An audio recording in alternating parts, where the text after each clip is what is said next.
Cian was born normally August 18th. We had no issues in the hospital when he was born. We went home. I noticed episodes where he seemed to turn bluish gray around the mouth.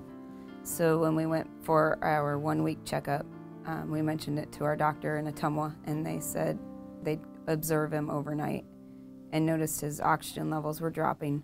So they sent us up here the next day to Dr. Bauman in the Odo clinic, and she sent a camera down, and that's when she discovered that he had, at that time we just thought it was laryngomalacia, and so she set him up for surgery the next day. So he was 8 days old when we were first in the OR. Well, he had a condition called laryngomalacia, where his airway flaps in and out when he's breathing to make a stridor sound. And he needed to have some of that tissue removed with a laser to make it easier for him to breathe. But he also had a condition called subglottic stenosis, so part of his trachea was narrowed down to less than half of what the size that it should have been. He needed to have a fairly complicated operation where a piece of his cartilage from his rib was harvested and placed into his trachea to widen it. Well, we got home and we noticed he was going pretty lifeless during some episodes. The graft came loose, and it came loose at the top, and when he would take a breath in, it would lodge in his throat, and it was shutting off his airway.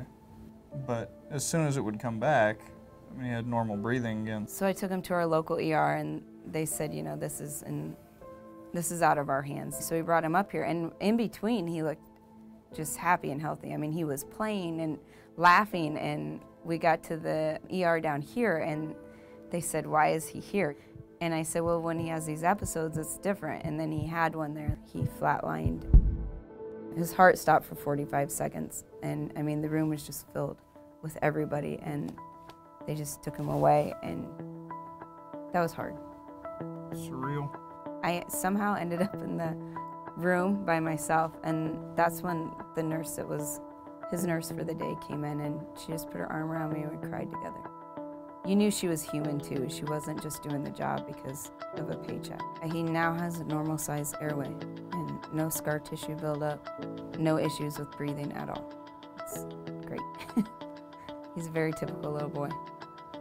He loves going to school. He loves to play outside. Anything you want to do outside, he's game for that.